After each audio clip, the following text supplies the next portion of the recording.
Bodybuilding, one of the most physically demanding careers known to man. A performance art in which participants train and eat specifically regimented diets in order to transform their bodies into sculpted displays of the raw potential of human strength. Since the late 19th century, bodybuilding has exploded in popularity through touring circus acts, movies, TV shows, and athletic competitions. Now in the age of social media, bodybuilding has become a community of athletes who use their muscular ability to make a living.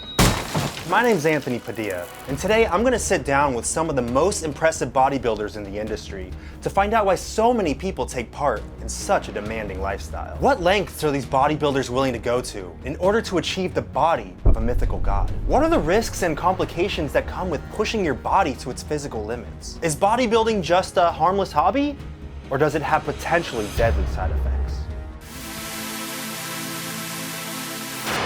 Hey, Brad! How's it going, Anthony?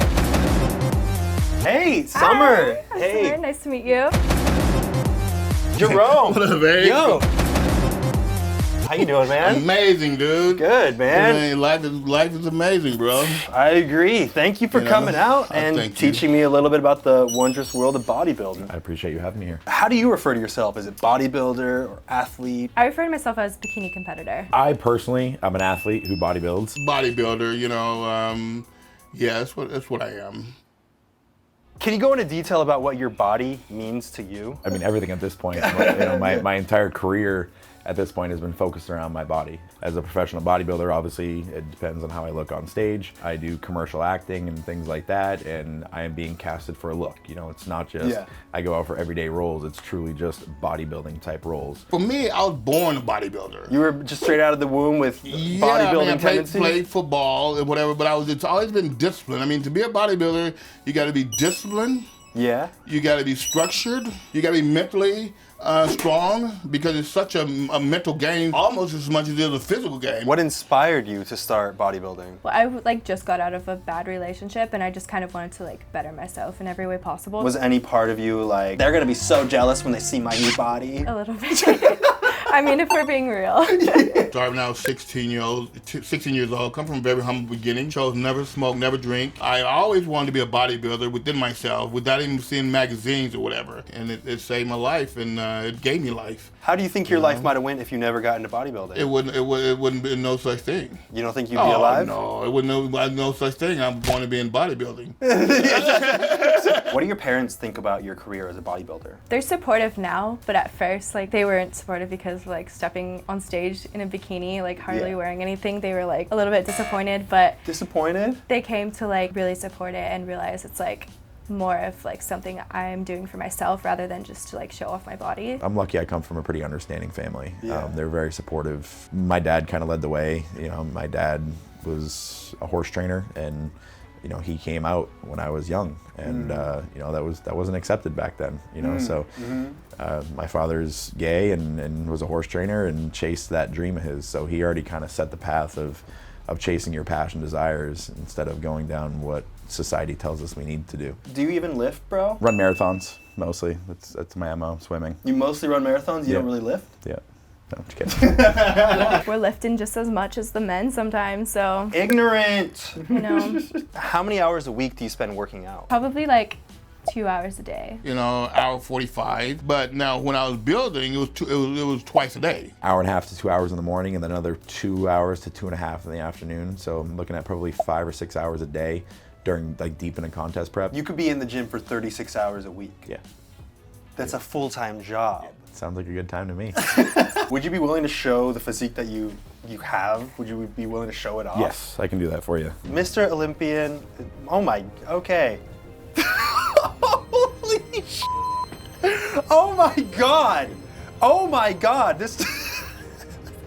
that is insane. Dude, that's the most wild thing I've ever seen in my life. Do you have trouble buying clothing to fit your body? That's why I live in pants like this. I have a couple pair of jeans that I've found throughout the years that fit well. Yeah? Because I have a huge ass too. Huge ass, huge legs, yeah, no upper pants. body, yeah. For jeans, it's hard to find things that fit over my fit my waist. You're smaller. Trying to scoot it up across your waist. And then when I get it to my midriff, it's loose, so it's I don't know, it's challenging to find stuff. Oh, dude. Is it difficult for you? Yeah, man, I had to get a tux made. The seamstress that I went to make it, she had to get the legs and make the legs into her arms. She had to use legs from pants to put on the arms of your tux. It looked good, though. Can I ask you, what do you keep in your fanny pack? Well, this is a funny story. I was at a show. I wore some yellow tights, and then they told me that it looked like I had a banana and they was kind of throwing things off. So they told me I couldn't compete again until I wore got some black trunks because it took away from my physique or whatever. So whenever I wear tights, I wear a fanny pack. So it's more of a blockade, more of a fig leaf. How much do you bench? Unfortunately, the flat bench is really bad for you. It opens you up to a lot of major injuries, especially pec tears. And as bodybuilders, that's a career-ending injury. Like my bicep tear, you guys can see. You have a tear? So I ruptured my bicep. You can see how it's shorter. There's that gap there on that side. Yeah. I was doing a photo shoot last August, and we were just moving a tire. It wasn't even part of the shoot. They wanted to put a big tire behind me, and I was watching the makeup assistant and this photography assistant trying to move this 400-pound tire. So I went over to go help him, and I can do it. And as we lifted it up, it hit the wall, and that sudden stop made my arm snap. So things like that they're career ending. Do you know how much you squat? I can squat 225. My squat was my best. I'd never actually maxed out, so I'd wait in college. I'd wait till everybody went and squatted and did their max. I'd be like, just throw 50 more pounds on, and I'd just hit it. So you never found out what your Yeah, max was? You're like, as long as I can do more than them? Yeah. We're about to see if she can squat a 160-pound human. You told me you're 135. Nope, I'm 160. Okay. Whoa! Okay. Whoa, you picked me up like a feather. Whoa! Oh my goodness!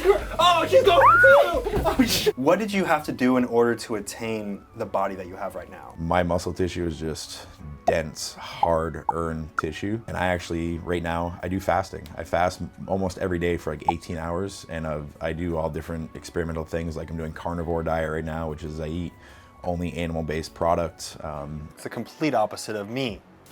I'm vegan. Vegan. So, yeah. Complete. We are polar opposites right now. Yeah. Make sure I train at least 5-6 days a week. Get 5 good meals in. You know, and you got to have everything set up. Like in the morning, I have my eggs and oatmeal, and then the next meal would be probably fish, rice, and maybe broccoli.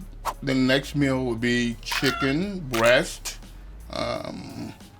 probably rice, broccoli. Wow. Okay. Then the next meal is fish.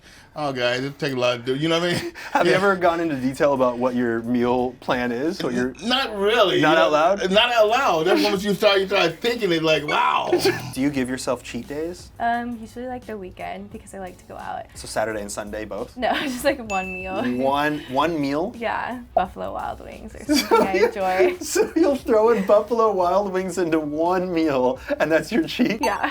One of my wife and I's favorite thing to do is we'll go get a couple different subs, like a steak and cheese sub, an Italian sub, and then some pizza, maybe some nachos. This is all in one sitting? All one sitting, and then we go off in different directions, collect food, spend about $150 on like junk food, like ice cream and donuts and everything, and then just eat till you possibly cannot move. Then you just lay there on the couch for like an hour and let it digest enough so you can go lay down in bed and go to sleep. When was the last time you were not sore? Wow, good question. If you had to guess. I can't tell you. Over 10 years ago? Yeah, probably. Over 15 years ago? Yeah, probably. I've been in the game for a minute, you know, been loving it, so been a You've minute. been sore every single day of your life for over 15 years? Yeah. The Mr. Panda wants to know what kinds of noises you make when working out. Yeah. You know what I mean? Yeah. Yeah.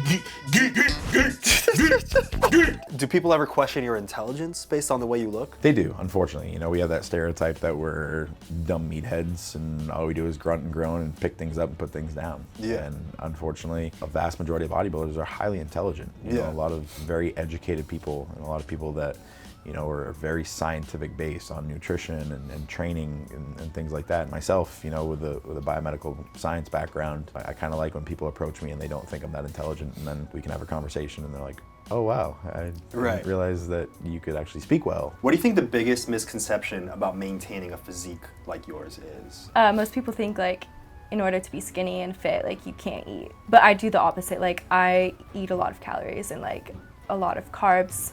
especially because I'm like weightlifting, so I need carbs to build my muscle. I became super obsessed with my physique and my weight for a long portion of my 20s. I was constantly calorie counting. I need to write down every single thing in my app. I need to keep track of what I'm eating, how much I'm working out. So I hit this goal of 1,200 calories a day, and I just became completely obsessed with my body and the results. And this obsession really started when I saw a YouTube comment that said, "Anthony's getting chubby."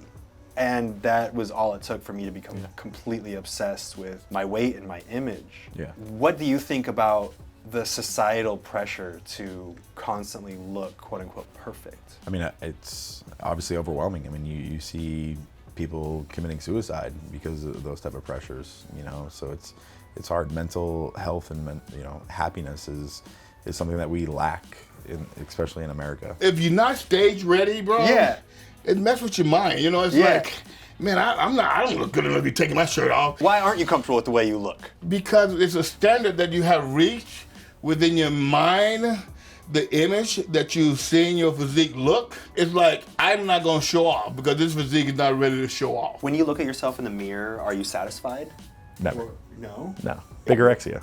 Yeah. Bigorexia? Bigorexia, it's a thing. Is that a term that they use? Or I actually think it's a socially accepted term for just not being content with where you're at. Dude, it's so crazy. It's like an illusion. I don't know what it is. It's like you don't even see yourself. And then until you look at pictures and you're like, wow, I did look good. I was big. So only in hindsight can you say you looked good? Most time in hindsight, bro. What do you think about my body on a scale from 1 to 10? I would say you're probably like a 5.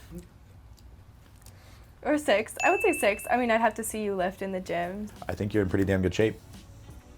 You hear that? And that's not bull. I mean, you need some work done. You know what I mean? I mean, I'm looking at you. I mean, you wasting a good physique. What was you change? You could just work out. I do work out. Dude, you ain't working out. You think you're working out. See, the new millennium workout thing ain't working out. You know what do you I mean? think I do? Dude, you probably doing plyos and doing one-arm things, or holding your leg out, doing these creativity things. I mean, you're a good-looking dude, though. You know what I mean? You're my bro, and I got love for you, but I gotta keep it real, man. Keep it real. Tell me real. Dude, you gotta pick up some iron. You gotta pick up some weight. Arm wrestling contest? Yeah, we can wrestle. Let's do it. Okay, pull it up. 3, 2, 1, go. You're messing with me. This is good. Oh man. Are you messing with me? You're faking this muscle twitch. You got that twitch going? And I think we need to come on. Can you scare people into subscribing to my channel? Subscribe to Anthony Padilla. All right, well, thank you so much, Brad. I feel like I appreciate finally understand the wondrous world of bodybuilding. It's a beautiful life. After spending the day with some of the most impressive bodybuilders in the industry, I've come to understand that bodybuilding isn't too different from any other art form. Rather than a canvas to display their hard work and dedication, these athletes become the sculpted art themselves. And bodybuilding is a way to connect with yourself in a way no other medium allows. See you later, bye guys. Press the like button. All right, should I take my feet off the ground now? Yep. Okay. Oh! Oh, you're going for more! Oh, you're going for more! Oh! There we go. Oh my God!